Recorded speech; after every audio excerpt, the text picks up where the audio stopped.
گھر کی فریج بھرنے والوں اور گھر کی فریج بھرنے کے لیے قربانی کرنے والوں، یا لوگوں کی جھوٹی شہرت کے لیے قربانی کرنے والوں، ذرا ہوش کے ناخون لو۔ یہاں تو جانور کی گردن پہ چھری ہے، وہاں تو اس نے اپنی گردن کٹائی۔ اللہ فرمائے گا تو جھوٹا ہے، بہادر کہلانے کے لیے شہید ہوا تھا، جس کے لیے تو نے یہ کام کیا تھا جا کے ان سے صلہ حاصل کر، آج تیرے لیے میرے پاس کچھ نہیں ہے۔ اور اللہ فرشتوں سے کہے گا اس بدبخت کو گھسیٹ کر کے جہنم میں لے جاؤ۔ میں یہ نہیں کہتا کہ قربانی کا گوشت گھر میں رکھنا جائز نہیں، پورا بھی رکھ سکتے ہو، لیکن اللہ کے لیے تو کوئی قربانی کرے۔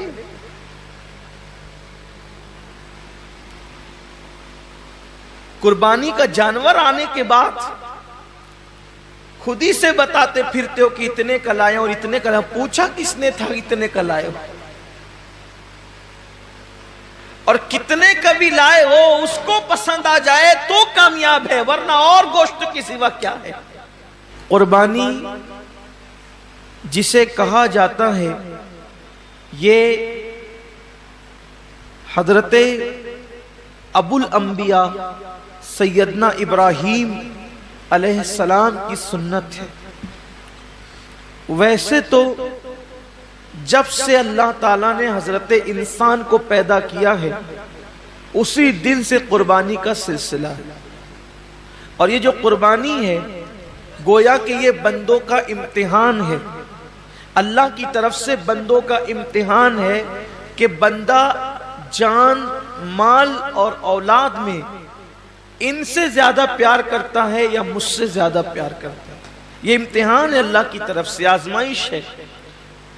قربانی کے متعلق سوال ہوا جب اللہ کے رسول صلی اللہ علیہ وآلہ وسلم سے کہ یا رسول اللہ صلی اللہ علیہ وآلہ وسلم یہ قربانی کیا ہے؟ تو آقا کریم رؤوف الرحیم صلی اللہ علیہ وآلہ وسلم نے ارشاد فرمایا کہ یہ تمہارے باپ ابراہیم علیہ السلام کی سنت ہے، اور اس میں ہر بال کے بدلے میں اللہ تبارک و تعالیٰ تمہیں نیکی عطا فرماتا ہے، اور جب پہلا قطرہ خون کا زمین پہ گرتا ہے تو اللہ قربانی کرنے والے کے گناہوں کو معاف فرما دیتا ہے۔ یہ تو آپ سنتے ہیں، بار بار سنتے ہی رہتے ہیں، لیکن جو آیہ کریمہ قربانی کے موقع پہ پڑھی جاتی ہے، جو آیہ کریمہ قربانی کے موقع پڑھی جاتی ہے، اللہ اپنے حبیب سے فرماتے ہیں قل ان صلاتی ونسکی ومحیای ومماتی للہ رب العالمین۔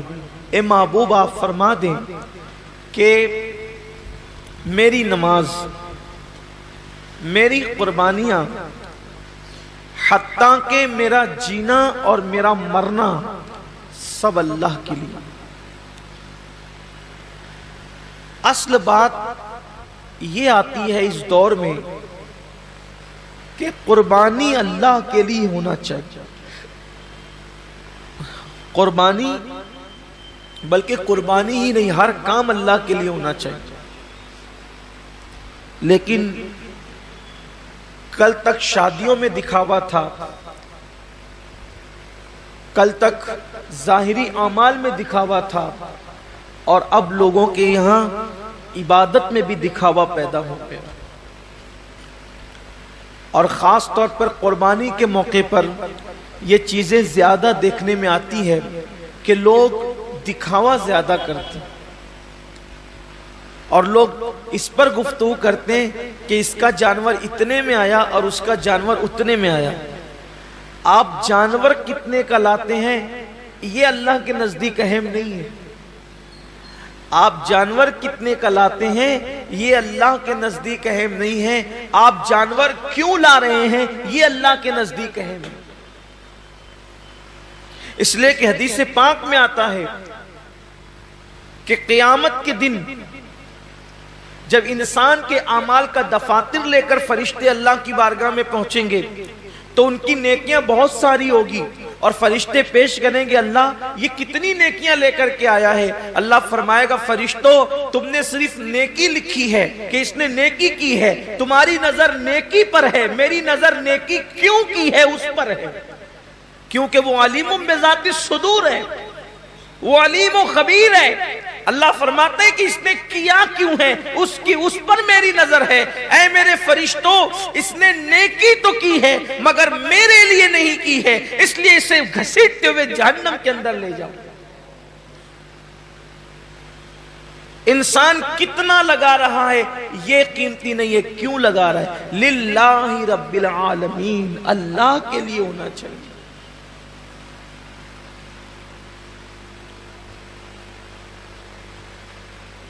ایک مقام پر قرآن کہتا ہے کہ اللہ کے بارگاہ میں تمہارا خون اور گوشت نہیں پہنچتا قربانی کا۔ سورہ حج میں اللہ کا ارشاد ہے کہ تمہارا گوشت اور خون اللہ تک نہیں پہنچتا، اللہ تک تو تمہاری دلوں کی نیتیں پہنچتی، تمہارے دلوں کا تقوی پہنچتا ہے۔ میرے پیارے آقا صلی اللہ علیہ وسلم کے پیارے دیوانوں، آج کل قربانی اللہ ماشاءاللہ اس لیے بھی لوگ کرتے ہیں کہ گوشت کھانے ملے گا۔ گوشت تو ملنا ہی ملنا ہے، گوشت نے جانا کہاں ہے؟ گوشت جائے گا کہاں؟ گوشت تو کھانے، لیکن نیت تو اچھی کرو۔ ہمارے بزرگوں نے فرمایا کہ اعمال سیکھنے سے پہلے اعمال کی نیت سیکھا کرو، اس لیے کہ مومن کی نیت اس کے عمل سے افضل ہے۔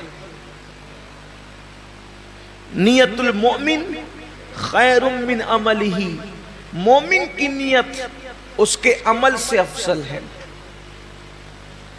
آپ نے کبھی سوچا کہ ایک کافر 20 سال کفر کر رہا ہے، پھر بھی وہ قیامت تک جہنم میں، 20 سال ہی نہیں بلکہ سال بھر بھی کفر کرے تو بھی جہنم میں، 6 مہینہ بھی کافر رہے تو بھی جہنم، اسی حالت پہ مرا تو جہنم میں، ایک دن بھی کفر کیا اور وہ کفر پہ مرا تو جہنم میں کیوں ہے؟ اور مومن ایک دن مومن ہے اور ایمان پہ خاتمہ ہوا تو جنت میں کیوں ہے؟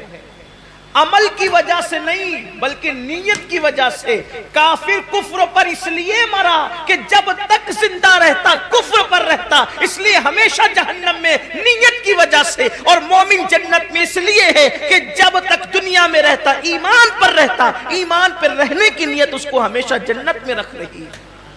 یہ انسان کی نیت کی اہمیت ہے، یہ انسان کی نیت کی اہمیت ہے کہ رہا تو ایک دن ایمان پر مگر نیت بھی ہمیشہ ایمان پر رہے گا، اس لیے ہمیشہ کی ایمان پر رہنے کی نیت اس کو ہمیشہ جنت میں رکھے گی، اور اس کو ہمیشہ کفر پر رہنے کی نیت اس کو ہمیشہ جہنم کے اندر رکھے گی۔ پتہ چلا کہ نیتوں پر اجر ملتا ہے۔ تو آج مومنوں کو، مسلمانوں کو نیت درست کرنے کی، جانور خریدو تو کتنا گوشت نکلے گا یہ دیکھ کر مت خریدو، بلکہ یہ اللہ کے نزدیک قبول ہوگا یا نہیں قبول ہوگا یہ دیکھ کر کے خریدو۔ آج گوشت ہی سب کچھ ہو گیا، اس لیے قربانی کی جو برکتیں ملنی چاہیے وہ برکتیں نصیب نہیں ہو رہی ہیں۔ آج میں تھوڑا سا اس پر گفتگو کرنا چاہتا ہوں نیت پر۔ نیت کا بڑا عمل دخل ہے۔ جیسی نیت ہوگی، آپ نے سنا ہوگا، جیسی نیت ہوگی ویسی برکت ہو۔ اور صرف قربانی ہی نہیں بلکہ سیکھ لیجئے کہ جو بھی عمل کرو اس میں نیت اچھی رکھو، اللہ کے لیے کرو، اللہ کو راضی کرنے کے لیے، کوئی اور نیت نہ ہو، خدا کی رضا ہو، رضا الہی کے لیے۔ حدیث پاک میں آتا ہے کہ بنی اسرائیل میں ایک شخص تھا، وہ راستے سے جا رہا تھا، اس نے راستے سے جاتے ہوئے ایک ٹیلا دیکھا، تو لوگ شاید محتاج تھے اس دور کے یا اس علاقے کے، اس نے سوچا کہ کاش اگر میرے پاس ٹیلے جتنا سونا ہوتا تو میں محتاجوں میں تقسیم کر دیتا۔ یعنی اس نے دل میں نیت کی، بس اللہ نے اس دور کے نبی پہ وحی فرمائی، اس سے کہہ دو کہ یہ ٹیلا سونا خیرات کرنے کا ثواب پا چکا، یہ ٹیلا سونا خیرات کرنے کا ثواب پا چکا۔ کیوں؟ اس نے نیت کی ہے۔ اور اگر بندہ سوچے کہ اگر میرے جیب میں پیسے ہوتے تو میں شراب پیتا، اور واقعی اگر ہوتے تو وہ پی لیتا، نیت کی اس نے، تو شراب پیے بغیر اب اس کو شراب پینے کا گناہ لکھ دیا جائے، اس لیے کہ وہ تو ہے ہی اس عمل کے کرنے کا مکمل طور پر اس نے عازم ہے، وہ اس نے عزم کیا ہے، لیکن چونکہ اس کی مجبوری ہے کہ اس کے پاس پیسے نہیں ہیں، اس کے پاس اسباب نہیں ہیں، یعنی کسی عورت کو دیکھے اور چند لوگ وہاں پر موجود اور انسان دل میں سوچے کہ اگر یہ مجمع نہ ہوتا، یہ بھیڑ نہیں ہوتی، یہ رکاوٹ نہیں ہوتی تو میں اس کے ساتھ بدکاری کرتا، فرمایا گیا اس کا شمار زانیوں میں ہوگا، اس لیے کہ اس نے مکمل عزم کیا ہے۔ اگر وہ رکاوٹ نہ ہو تو وہ کر گزرتا۔ تو وہاں نیت پر نیکی بھی مل رہی ہے اور نیت پر گناہ بھی مل رہا ہے، یعنی نیت سے مراد عزم گناہ پر گناہ بھی مل رہا ہے۔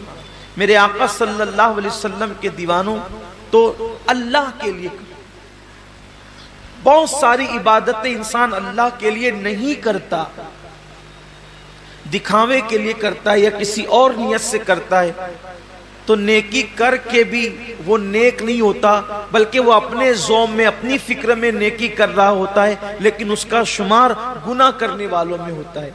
جیسا کہ ایک حدیث پاک ہے، اس کے راوی حضرت سیدنا ابو ہریرہ رضی اللہ تعالیٰ عنہ ہے۔ جب حضرت ابو ہریرہ رضی اللہ تعالیٰ عنہ تشریف لے گئے ملک شام، تو ملک شام پہنچنے پر لوگوں نے آپ سے عرض کی کہ اے صحابی رسول، اے اللہ کے رسول صلی اللہ علیہ وآلہ وسلم کے صحابی، آپ نے آقا کریم صلی اللہ علیہ وآلہ وسلم کی زیارت کی ہے، آپ ایک کام کریں کہ آپ ہمیں اللہ کے رسول علیہ السلام کی کوئی ایسی حدیث سنائیں جس پر ہم عمل کر کے نجات پائیں۔ اب بہت دھیان سے سننا آپ لوگ بھی، کہ سننے والے بہت طویل بات نہیں سن رہے تھے، بلکہ کوئی مختصر اور بہت جامع انہیں کوئی مضمون چاہیے تھا۔ یوں تو میرے آقا علیہ السلام کی ہر بات ہی جامع ہے، حضور نے جہاں جو بات کہی ہے اس بات کا کوئی جواب ہی نہیں ہے۔ میرے امام فرماتے ہیں، فصحا عرب کے بڑے بڑے تیرے آگے یوں ہے دبے لچے، کوئی جانے منہ میں زباں نہیں بلکہ جسم میں جان نہیں۔ حضور نے جب باتیں کہی ہے تو ان کی باتوں کا کیا کہنا۔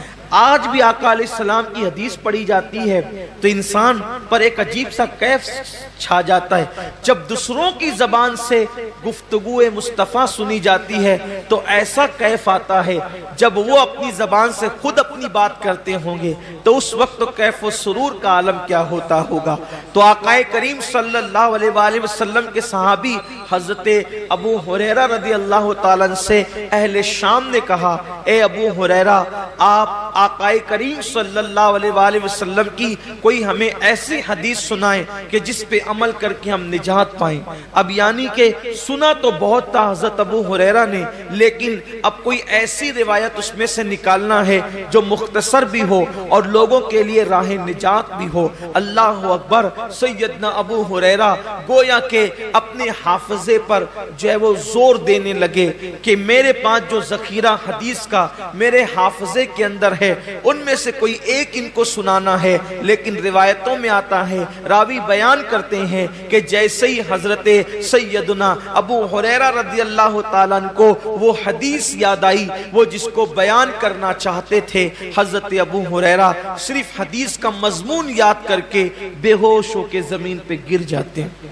امام غزالی رحمت اللہ علیہ لکھتے ہیں کہ مضمون حدیث یاد کر کے حضرت ابو ہریرہ زمین پہ گر گئے۔ جب آپ کو ہوش آیا، لوگوں نے پوچھا اے ابو ہریرہ کیا بات ہے؟ حضرت ابو ہریرہ فرماتے ہیں جس حدیث کو سننے کی تم بات کرتے ہو اس کا مضمون میرے ذہن میں آیا تو اسی لیے مجھ پر غشی طاری ہو گئی، اور پھر اب حضرت سیدنا ابو ہریرہ رضی اللہ تبارک و تعالی عنہ حدیث بیان کرتے ہیں۔ حضرت ابو ہریرہ رضی اللہ تعالی عنہ فرماتے ہیں اے اہل شام، تم میرے نبی کا فرمان سننا چاہتے ہو تو سنو، قیامت کے دن کے بارے میں ہم سب کے آقا و مولا مصطفیٰ جان رحمت صلی اللہ علیہ وآلہ وسلم نے فرمایا کہ سب سے پہلے قیامت کے دن اللہ تعالیٰ 3 لوگوں کا حساب لے گا۔ قیامت کے دن سب سے پہلے کتنوں کا حساب ہوگا؟ 3 لوگوں کا۔ اور اللہ کے رسول علیہ السلام نے فرمایا کہ شہید، جو شہید ہوا تھا، یعنی جس نے جام شہادت نوش کیا تھا، شہادت سے بڑھ کر کوئی عمل ہو سکتا ہے؟ اس لیے کہ شہید وہ ہوتا ہے جس نے اپنی جان اللہ کے لیے ختم کر دی، یعنی جان ہی دے دی اس نے۔ شہید نے قربانی میں تو ہم جانور کی گردن پہ چھری چلاتے ہیں، شہید نے تو اللہ کے لیے اپنی گردن پیش کر دی،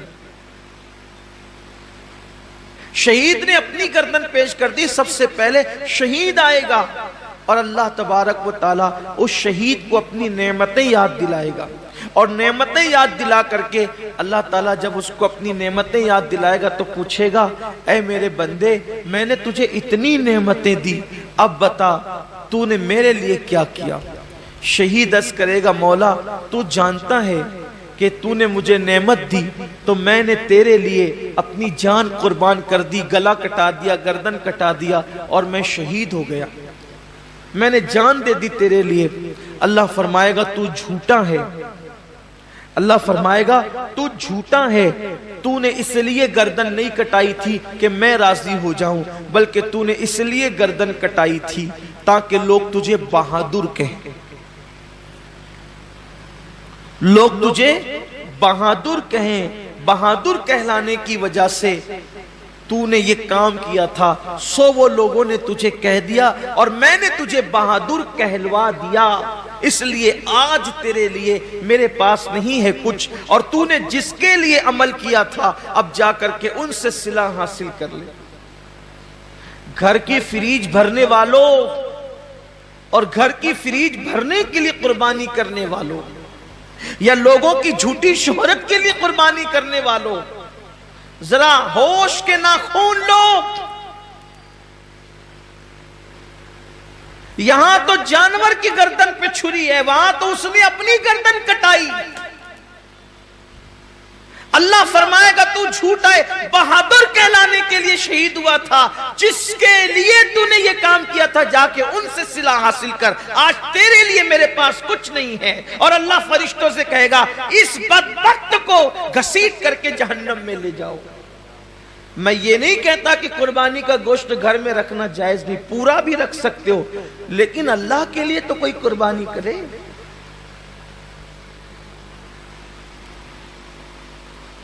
قربانی کا جانور آنے کے بعد خود ہی سے بتاتے پھرتے ہو کہ اتنے کا لائے اور اتنے کا لائے، پوچھا کس نے تھا اتنے کا لائے ہو؟ اور کتنے کا بھی لائے ہو اس کو پسند آ جائے تو کامیاب ہے، ورنہ اور گوشت کی سوا کیا ہے؟ اس کا چرچا مت کرو کہ آپ قربانی کتنے کی کریں، اس لیے کہ کبھی کبھی وہ بہت چھوٹوں کی بھی قبول کر لیتا ہے، بہت چھوٹی قربانیاں بھی وہ قبول کر لیتا ہے، وہ بہت بڑی بڑی بھی رد کر دیتا ہے۔ اللہ کے رسول صلی اللہ علیہ وآلہ وسلم نے ایک جنگ کے موقع پر صحابہ سے فرمایا کہ آج اسلام کو پیسوں کی اور چندے کی ضرورت ہے، سو لاؤ۔ اللہ نے جس کو جتنی حیثیت دی۔ ایک بوڑھی عورت کو پتا چلا کہ اللہ کے رسول نے اسلام کے لیے کچھ طلب فرمایا ہے، تو اس نے ایک یہودی کے گھر جا کر اس سے کہا کہ چند سیر کھجورے مجھے قرض دے دے، میں تجھے لوٹا دوں گی چرخہ کاٹ کے۔ اور جب وہ کھجوریں لے کر کے آئی تو سرکار کے ہاتھوں میں دے دیا. اللہ کے رسول نے فرمایا کہ جتنا یہ ڈھیر لگا ہے نا چندے کا، اس کی 2 کھجوریں سارے ڈھیر پہ رکھ دو. کمیت میں زیادہ نہیں تھی وہ، یعنی کوانٹیٹی میں زیادہ نہیں تھی، بہت مختصر سی کھجوریں تھی، لیکن سب کے صدقے پر، سب کے چندے پر اس کا چندہ ملا کر کے رکھا گیا. پوچھا گیا یا رسول اللہ سب کا ایک ایک جگہ رکھا اور اس کا سب پر پھیلا دیا؟ حضور نے فرمایا اس بڑھیا کا اخلاص اتنا ہے کہ اس کے صدقے میں اللہ نے سب کا قبول کر لیا ہے. بات کوانٹیٹی کی نہیں ہے، کوالٹی کی ہے. بات کوالٹی کی ہے. اگر آپ 70,000 کا جانور بھی خرید کر کے لائیں، نیت اچھی نہیں ہے تو آپ 7,000 والے سے آگے نہیں بڑھ سکتے، اور 7,000 والے کی نیت اچھی ہے تو وہ 70,000 والے سے آگے ضرور بڑھ جائے. نیت بہت اچھی ہونی چاہیے، نیت کے اندر کوالٹی ہونی چاہیے. تو حضرت سیدنا ابو ہریرہ رضی اللہ تعالیٰ عنہ فرماتے ہیں کہ وہ شہید ہوگا، شہادت کے بعد بھی اس کو جہنم میں لے جائے جائے. پھر فرماتے ہیں ایک دوسرا بندہ اللہ کی بارگاہ میں آئے، اور آنے کے بعد وہ بندہ جب حاضر ہوگا تو اللہ رب العزت اس کو اپنی نعمتیں یاد دلائے گا. اور جب اللہ تعالیٰ اس کو اپنی نعمتیں یاد دلائے گا تو اللہ فرمائے گا کہ بندے تو نے میرے لیے کیا کیا؟ تو وہ جواب دے گا مولا میں نے علم حاصل کیا، علم پڑھا، اور علم سے میں نے خوب خدمت کی، تلاوت قرآن کی اور پڑھا پڑھایا، سب کچھ کیا، اپنا وقت دیا، وقت لگایا. اللہ فرمائے گا تو جھوٹا ہے، تو اس لیے تقریریں کرتا تھا، علم پڑھاتا تھا، خطابت کرتا تھا، تلاوت کرتا تھا کہ لوگ تجھے عالم کہے، قاری کہے، سو تجھے کہلوا دیا گیا. آج تیرے لیے ہمارے پاس کچھ نہیں ہے، جن کے لیے کیا تھا انہی سے صلہ مانگ. اور اللہ فرمائے گا اس کو بھی منہ کے بل گھسیٹتے ہوئے جہنم میں لے جاؤ. یعنی جس نے علم پڑھایا تھا، رات رات بھر مطالعہ کیا تھا، دن بھر لوگوں کے درمیان جا کر کے علوم حاصل کیے تھے، علم حاصل کیا تھا، لوگوں کے پاس سیکھا بھی تھا، سکھایا بھی تھا، تلاوتیں بھی کی تھی، لیکن اس کو وہاں کوئی صلہ نہیں ملے گا، اس لیے کہ اللہ کی رضا نہیں تھی، نیت اچھی نہیں تھی. آج آپ دیکھیں کہ ہماری نیتیں کہاں تک مخلص ہیں، ہماری نیتوں میں کہاں تک اخلاص ہے. قرآن تو کہہ رہا ہے وَمَحْيَايَ وَمَمَاتِي لِلَّهِ رَبِّ الْعَالَمِينَ کہ جینا بھی اللہ کے لیے اور مرنا بھی اللہ کے لیے. یہاں تو چند تھوڑی بہت عبادت بھی اللہ کے لیے نہیں کر سکتے، بلکہ حد تو یہ ہے کہ لوگ جنازے میں بھی جاتے ہیں تو اللہ کے لیے نہیں جاتے. حد تو یہ ہے کہ لوگ الیاذ باللہ جمعہ کی نماز میں بھی آتے ہیں تو لوگ سوچتے ہیں کہ کچھ لوگ مجھے دیکھ لیں کہ میں بھی مسجد میں آیا.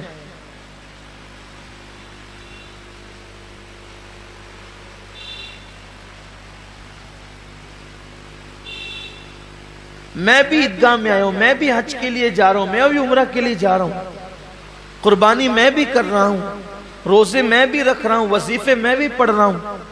سوچو کتنا بڑا سودا، کتنی گھٹیا قیمت پہ لوگ بیچ رہے ہیں.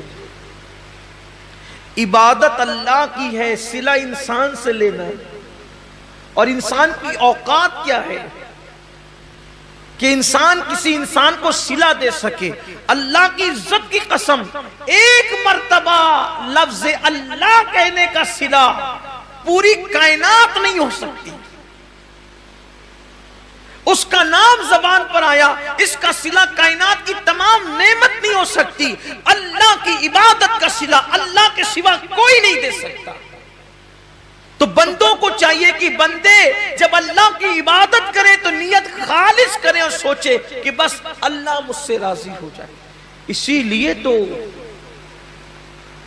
جنگ تبوک کے اندر جن صحابہ نے شرکت کی، جنگ تبوک کے اندر جو صحابہ شریک ہوئے تھے ان کو جیش الاسرت کہا جاتا ہے، تنگی والے فوجی۔ بلکہ وہ تنگی کا حال یہ تھا جنگ تبوک کے اندر، مورخین نے یہاں تک لکھا ہے کہ ایک ایک کھجور کو 8 مجاہدین استعمال کرتے تھے۔ سیدنا فاروق اعظم کے حوالے سے بیان ہوتا ہے کہ وہ ان کی باری جب آتی تھی کھجور کھانے کی تو چوس کر کے دوسرے کو دے دیتے تھے، کھاتے نہیں تھے کہ ایک کھجور نے تو 8 لوگوں میں استعمال کرنا ہے تو آخر ملے گا کتنا، تو چوس کے دے دیتے تھے اور پانی پہ اکتفا کرتے تھے۔ سفر لمبا، فوجی زیادہ، تنگی ہے، حتیٰ کہ جانوروں کو باندھنے کے لیے رسیاں نہ تھی تو کچھ خواتین نے اپنی چوٹیاں بھی کاٹ کر کے دے دی کہ اس بالوں کی رسی بنا کر کے جانور کو باندھ دینا۔ یہی وہ جنگ ہے جس میں صدیق اکبر نے پورا مال لا کے دیا، حضرت فاروق اعظم نے آدھا مال لا کر کے دیا۔ بڑی تفصیل ہے جنگ، بہت دشواری والا سفر تھا جنگ تبوک کا۔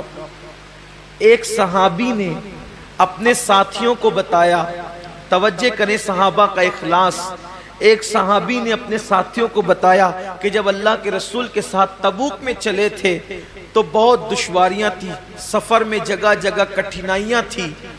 یہ تو ان کی زبان سے نکل گیا سفر تبوک کی مشکلات، لیکن اسی بتانے پر پوری زندگی روتے تھے کہ میں نے کیوں بتایا، سفر تبوک کی مشکلات کیوں بتایا، سفر تبوک کی تکلیفیں کیوں بتایا، سفر تبوک کی مصیبتیں کیوں بتایا۔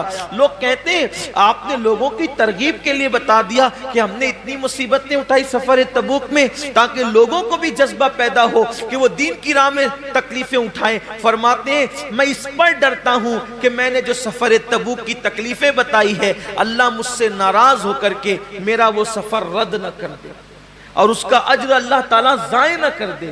یہ ان کا اخلاص تھا، یعنی اللہ کی راہ میں وہ جو مصیبتیں اٹھاتے تھے اس کو بھی کسی سے بیان کرنے کو خلاف ادب تصور کرتے تھے۔ اللہ کے لیے جو کیا وہ اس کو چھپانا ہی چاہتے تھے، اللہ کے لیے جو کیا وہ اس کو پردے ہی میں ڈالنا چاہتے تھے تاکہ ان کا اجر ضائع نہ ہو۔ اور یہاں تو حال یہ ہے کہ کیا اللہ کے لیے ہے اور اس کی تشہیر تو ہونی ہی چاہیے۔ ابھی آپ دیکھیے گا کہ قربانیوں کے جانوروں کی تصویریں بھی واٹس ایپ پر آئے گی،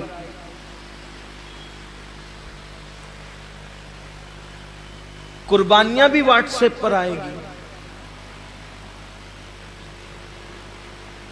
بچڑوں کا گھمانا پھرانا بھی واٹس ایپ پر آئے گا، بکروں کی تشہیر بھی واٹس ایپ پر آئے گی۔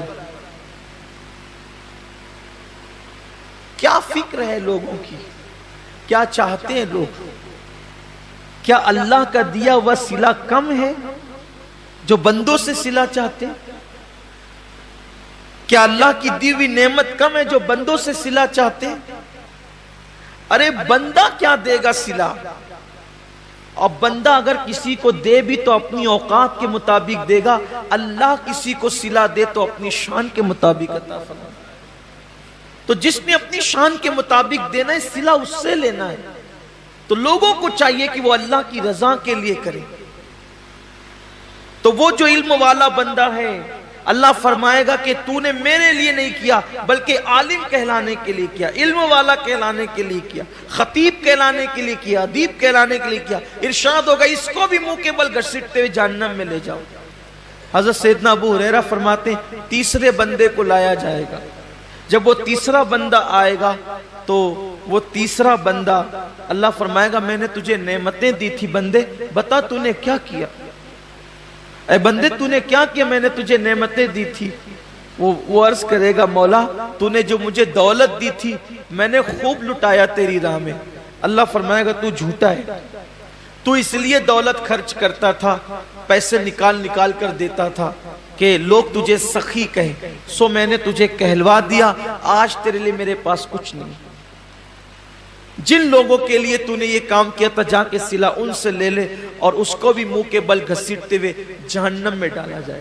یہ حدیث جب بھی پڑھی جاتی تھی سیدنا ابو ہریرہ جب بھی پڑھتے تھے تو اتنا روتے تھے ایسا لگتا تھا جیسے کہیں روتے روتے ان کی جان نہ نکل جائے۔ روتے روتے ان کی روح نہ پرواز ہو جائے. لوگ دعائیں کرتے تھے کہ کاش ابو ہریرہ چپ ہو جائیں کہ پہلے 3 لوگوں کا حساب ہوگا اور تینوں کے پاس کتنے بڑے بڑے اعمال ہوں گے. ایک کے پاس شہادت، دوسرے کے پاس علم، تیسرے کے پاس سخاوت. لیکن اللہ تعالیٰ تینوں کو جہنم میں داخل فرمائے گا صرف اس وجہ سے کہ انہوں نے یہ کام اللہ کے لیے نہیں کیا تھا. آج کتنا اللہ کے لیے ہو رہا ہے دیکھ لیں آپ. حج کو دیکھ لیں، زکوٰۃ کو دیکھ لیں، قربانی کو دیکھ لیں، صدقات کو دیکھ لیں، مسجدیں بنانے کو دیکھ لیں، مدرسے بنانے کو دیکھ لیں. آپ دیکھ لیجئے حضرت سیدنا داتا علی حجوری رحمت اللہ علیہ فرماتے ہیں کہ میں نے اپنی کتاب پر چاہا تھا کہ میں اپنا نام نہ لکھوں، کشف المحجوب پر مصنف میں اپنا نام نہ لکھوں، لیکن پھر سوچا اپنا نام نہیں لکھوں گا تو کتاب غیر معتبر ہو جائے گی، پتہ نہیں کس کی ہے. تو اس ڈر سے لکھ دیا کہ معتبر ہو جائے تاکہ لوگ میری بات مان لیں، ورنہ ڈر لگتا ہے کہ کہیں میری کتاب پر میرا نام لکھنے سے اللہ میرا اجر ضائع نہ کرے. بہت سارے بڑے بڑے ہمارے اسلاف ہیں، بڑے بڑے بزرگ ہیں، انہوں نے خود کتابیں لکھی، اپنا نام نہیں لکھا، اپنے شاگردوں کے نام سے منسوب کر دیا. بلکہ خود اعلیٰ حضرت رضی اللہ تعالیٰ عنہ کے دادا، انہوں نے ان کے متعلق ایک بہت بڑے عالم دین نے مجھے بتایا کہ خطبے کی کتاب انہوں نے خود لکھی مگر اس کو اپنے نام سے شائع کرانے کی بجائے اپنے شاگرد کے نام سے شائع کرا دیا. یہ اللہ والوں کی شان ہے کہ اپنے اعمال لوگوں کے نام سے شائع ہو جائیں تاکہ ضائع ہونے سے بچ جائے، کیونکہ اللہ تو دیکھ رہا ہے، صلہ تو اللہ نے دینا ہے. لیکن آج حال یہ کہ انسان یہ چاہتا ہے کہ سب کا کہ اعمال ہم اپنے نام کر لیں. اب تو حالت یہ بھی کتابیں خرید کر کے اپنے نام سے چھپائی جا رہی. لوگ لکھنے والے باصلاحیت لوگوں کو الا ماشاءاللہ پیسے دے دیتے اور وہ مسودہ خرید لیتے ہیں اور اپنے نام سے شائع کرا دیتے. میں کہاں اللہ والوں کی وہ ذات کہ اپنی کتابیں دوسروں کے نام سے شائع کرا دی تاکہ اجر ضائع نہ ہو، اور اب کہاں حالات یہ کہ دوسروں کی کتابیں اپنے نام سے شائع کرا دی، دوسروں کے کلام اپنے نام سے شائع کرا دی.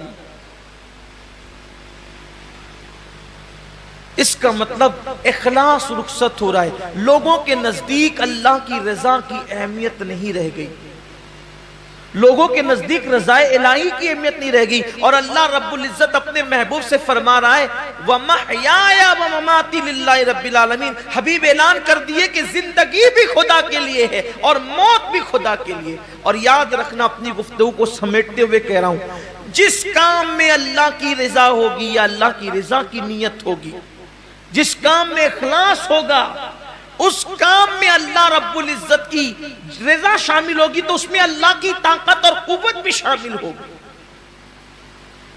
جس کام میں خلوص ہوگا اس کام میں خدا کی طاقت بھی شامل